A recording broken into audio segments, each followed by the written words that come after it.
मैंने पिछले दिनों में डिजिटल नॉमेड के ऊपर 2 से 3 वीडियोस बनाई हुई हैं जिससे ये फील हो कि आप रिमोट वर्क करने वाले हैं।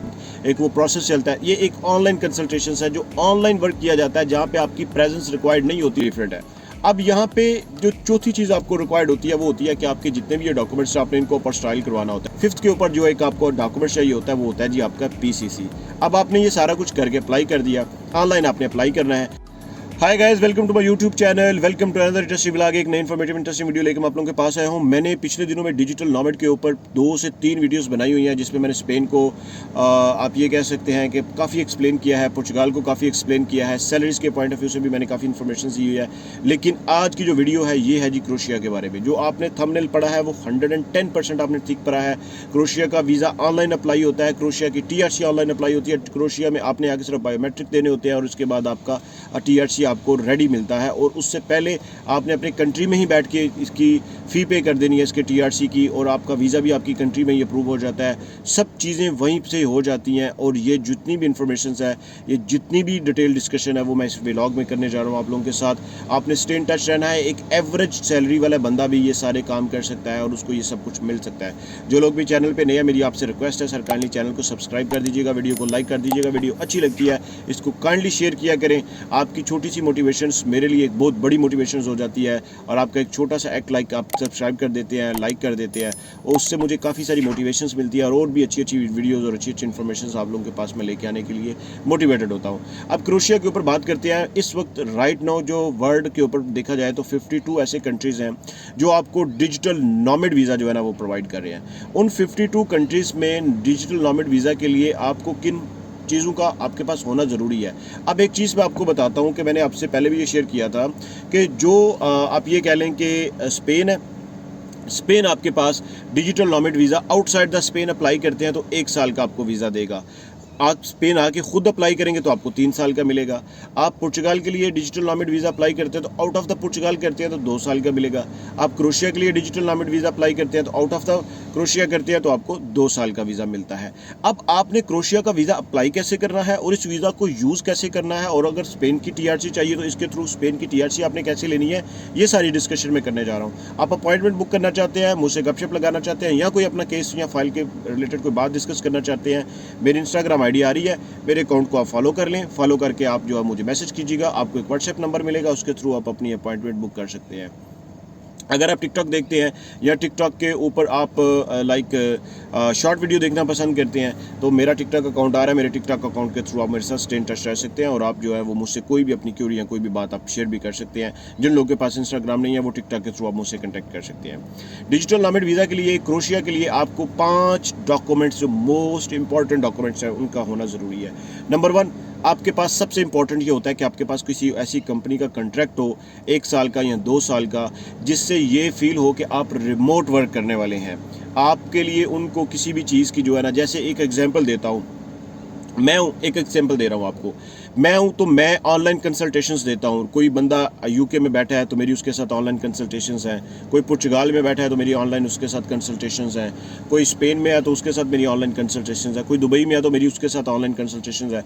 वो अपनी फाइल को डिस्कस कर देते हैं, उसको प्लान दे दिया जाता है, फिर स्टेप बाय स्टेप उसकी चीज़ों को लेकर दिया जाता है थ्रू मेलिंग, उसके साथ एक वो प्रोसेस चलता है। ये एक ऑनलाइन कंसल्टेशंस है जो ऑनलाइन वर्क किया जाता है, जहाँ पर आपकी प्रेजेंस रिक्वायर्ड नहीं होती, उसको हम लोग कहते हैं रिमोट वर्क।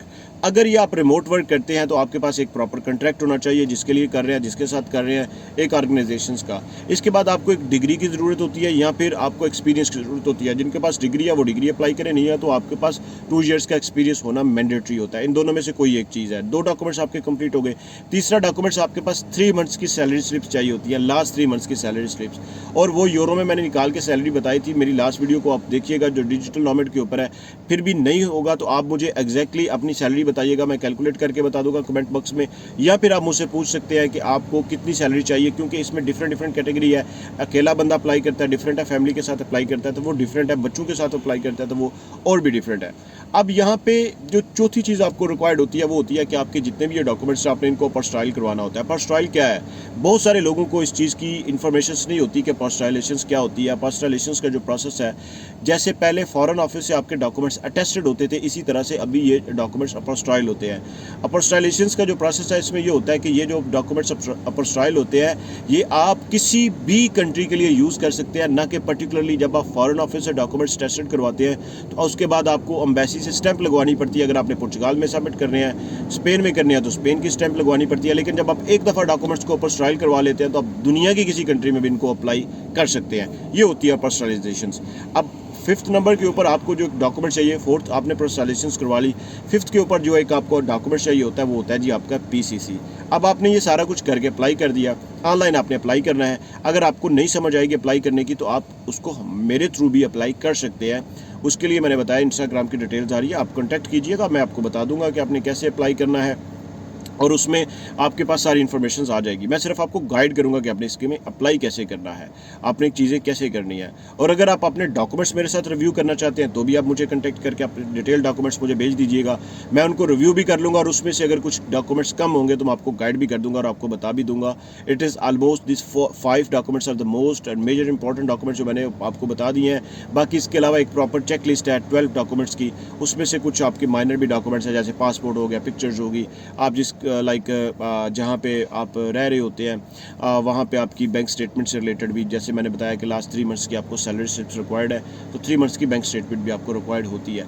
मैं सजेस्ट करता हूँ आप 6 मंथ की प्रेफरेबल है, नहीं है तो 4 मंथ की आप एटलीस्ट ज़रूर अपनी बैंक स्टेटमेंट्स को रखें। उनको 3 मंथ्स की चाहिए होती है, लेकिन आपका थोड़ा सा पुराना ट्रैक रिकॉर्ड जो है उसको देख के वीज़ा ऑफिसर जो है ना वो डिसीजन लेने में थोड़ा सा कंफर्ट जोन फील करता है, कंफर्ट हो जाता है।